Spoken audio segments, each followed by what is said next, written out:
donc par rapport à cette éducation ñi nga xam ne ay oustaz dañ di war a nekk ay éducateur yoro yar xale yi ci xëccu tànk da nga leen seen diine bu ñu demee ba di leen tudd ci mbir mi noori ni bi nga ko déggee loolu ban jàngat nga ci mën a indi mbokk téléspectateur ak yow personnellement de ta part personnelle lan moo ci sa point de vue sa gis-gis. waaw maa ngi jaaraat ñëpp di bëggewaat ñëpp ñi nga xamante ni ñoo bàyyi seen lépp heure bi toog di ñu seetaan ci Trace 221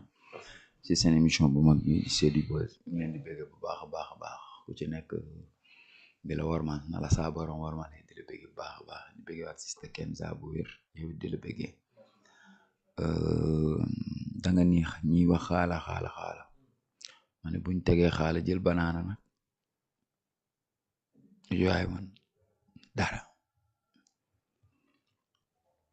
mokkal alxuraan taxul nga jëf-jëfi alxuraan xam li yàlla wax taxul nga def li yàlla wax tekk lépp luy xam-xam taxul nga def xam-xam wala nga jaay ñu it mën-mën sama wax jama waxoon rek chaque jour ci lii day ñëwaat mooy béykat yàlla nañu yàlla suturaal yàlla nañu yàlla suturaal te may mujj gu rafet lu jara ñaan la en grosso modo loolu ñaan la te ku nekk war nga koo ñaan waaye mbirum góor jigéen gi maanaam wàllum juutu gi mooy góor jigéen gi ñoom buñ demee ba mbir yi àgg foo xamante ni bu ban tey ñu ngi naan leen wax leen ñu toog ba tey di doog wax ñoo xam tôt ou tard dinañ wax. li ñu wax dem ba jàngalekat alxuraan ba ci Pape Diallo li mu doon wax du wax est-ce que dafa xam ñoo xamante ne ni buñ leen tuddee Sénégalais yi mën nañu am déception. bu fekkoon góor jigéen ak góor jigéen maa ñaan léegi suturas yàlla sunu borom yàlla ñu yàlla suturaal. te yàlla ci boppam nee na boo suturaalee sa bopp man ma suturaal. xam nga man mi ñaan suturas yàlla sunu borom ñaanuma yàlla ñu weer kenn waaye dafa am li tax ñu war a weere muy feebar. problème bi foofu la Bécaye chaque jour man la nañ fay taxaw problème bi du ngóor jigéen gi xam nga tax du góor jigéen gi. c'est toléré ici. nu ngi fiy jàpp ay góor jigéen matin midi soir di leen bàyyiwaat ñu bii bul fàtte ne problème bi ñu ngi ciy jàpp ay nit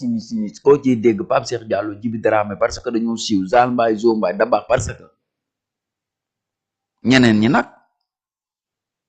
ak ci sant Seck ñooñu nga ciy dégg pourtant te ñaata leen. bëri nañu parce que récemment rek. maanaam ñooñu rek ñu ciy tudd da lay wóor ne ñoom seen vie bu dul dara vie seen vie ni normal yàqu na. vague ndax du am na beneen vague bu bees bu ñu jàpp. vague bu bees boobu koo ci xam kenn. ñooñu mun leen téye ba génne leen ku dul seen mbokk ak seen jegeñaale mënul xam ni kii la woon dañuy nekkaat ci nit ñi dund seen dund waaye dafa am li nga xamante ne mooy problème bi chaque jour ma ci instant nañ siiwal feebar bi ñu ci bokk ak ku ci laale xam nga lu tax. feebar bi wàlle tey rey la. mais non par rapport à siiwal bi gisoo ne ñoom ñi nga xam ne ñoo nekk ci mbir mi maanaam nit ñi jàpp ñoom ñoo war a wax nit ñi ñan ak ñan ñoo ci bokk. barki dem man la fii nañ leen nokk ñu wax. par force waaw léegi nag buñ leen waxee buñ impliqué ña nga xam ne ñoom ñoo nekk ci mbir mi mais ñooñu est-ce que jàpp nga ne jar na siiwal parce que jàpp ku ne jàpp nañ diw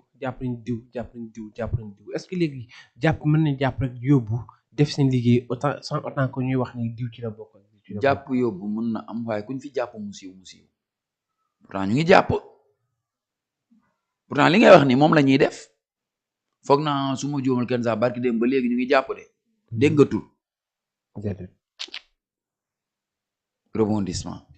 la ñuy wax ñëwaat neen kees jàpp neen fa em nangam fii jàpp neen fa nangam mais déggoo ba léegi jàpp neen diw parce que diw boobu siiwul. waaw man nag même bu ñu jàppee ku siiw comme genre nu mu commencé wax nii bu fekkee am na ku siiw ku ci bokk wala ustaas bi waxum ki nga xam ne xam nañ ko est-ce que du gënul ñu jël ko rek yóbbu. du nëbbu du nëbbu xam nga lu tax bu nëbboo fii du nëbbu ca biir ñi ca biir dañuy xam nit ñi dañ leen di seet si maanaam munta nëbbu ku fi siiw ñu jàppale ci benn mbir mu rëy munta nëbbu xam nga lu tax maanaam homme de tenue yi la téye ak ñi enquête ak nangam sàngam mun nañ ko bañ a wax te nga nekk ca biir wax ko ki ci biti ba mu wax ko waaw parce que ñi fa nekk aussi ñoom lañ fay nekkal boo demee ñu gis la ñu ne yow de ndek diw fii la nekk moom fii dañ ko jàpp ci affaire yi nga génn exposé ko ci internet bi waaw benn nóoree ni lañ fay téye nga seet ci ko Bécaye naan ko man daal man mu naan la bàyyi garaawul ñaanal ma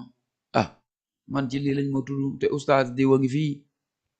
démb la ak ci lii lañ ko wax nga ni lan mu ne la waaw nga ni nga ña nga génn am xarit bu mel ni Kenza ne ko oustaz diw kaago ko la moom de ndekete liñ naan oustaz bi mooma Kenza jox ko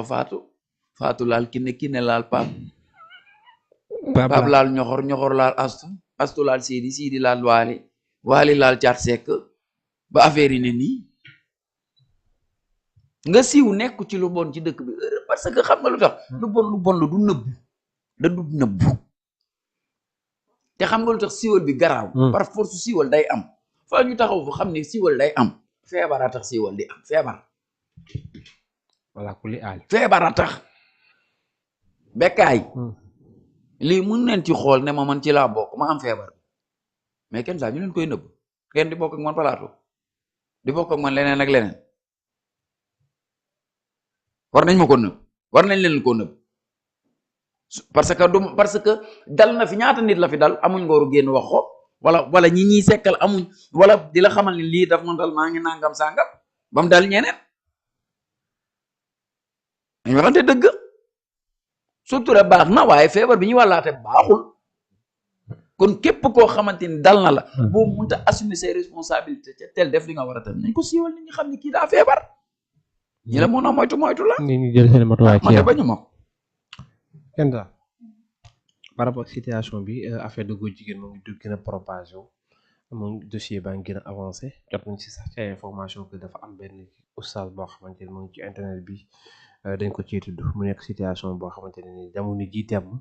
dépassé na Sénégal yi ci niveau bu ñu nekkoon par rapport à ça un éducateur surtout ci wàllu diine xam tout li ci diine wax li ci charia wax li ci daani ci suñu borom teg